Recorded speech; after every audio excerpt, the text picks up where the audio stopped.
last 24 hours, I've been taking questions as a futurist on all kinds of global trends that have been coming in from different sources, including Twitter. And if you want to ask a question yourself, just click the Twitter link on the right-hand side of this YouTube page, and I will do my best to answer it with a video or a tweet reply or some other channel.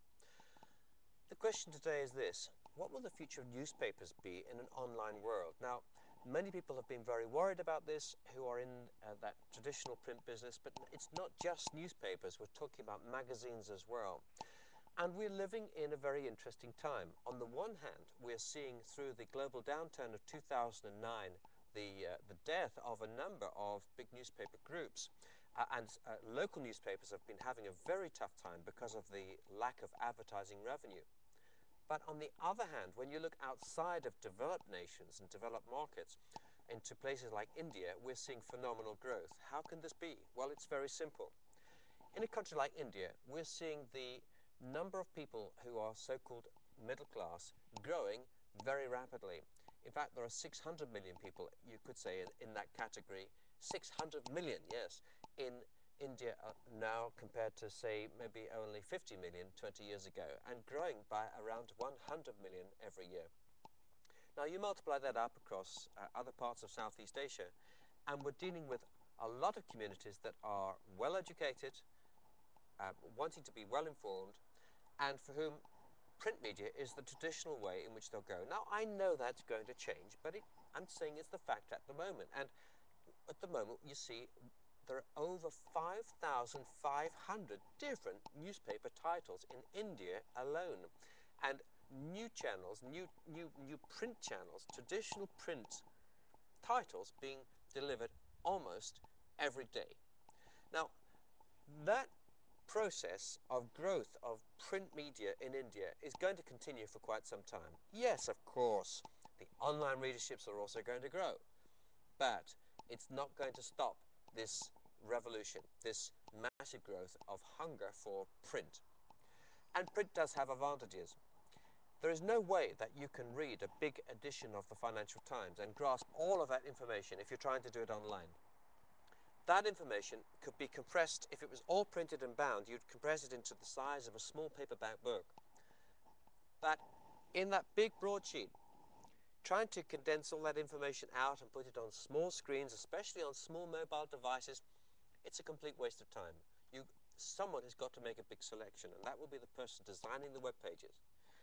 So for reading large amounts of data and getting it in quickly, there's nothing to beat a broadsheet. You stand over the table, you turn the pages, and in less than 2 minutes, you've got most of the big stories out of that newspaper that are relevant to you.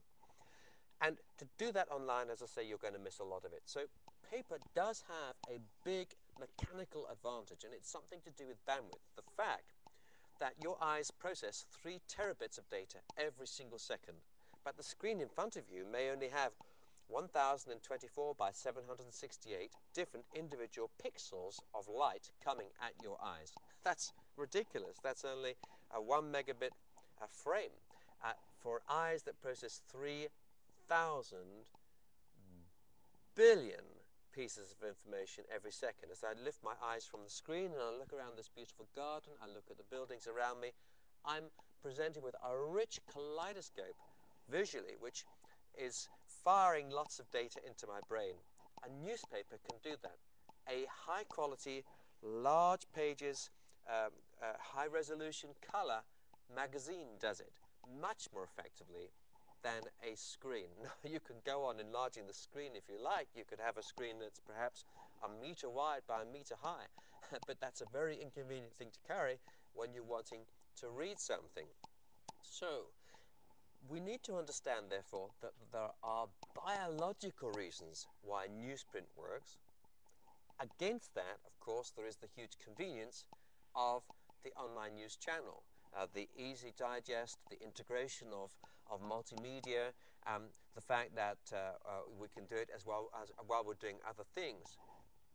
But you're not going to get the whole world compressed into a small device. It just cannot happen. So while newspapers are going to continue to suffer in developed countries from lack of advertising revenue, while the advertisers continue to move online for all kinds of much more sophisticated targeting methods linked to search and other things like that, a link to global positioning information so that the advertising arrives just as you're walking past Pizza Hut down the high street and so on.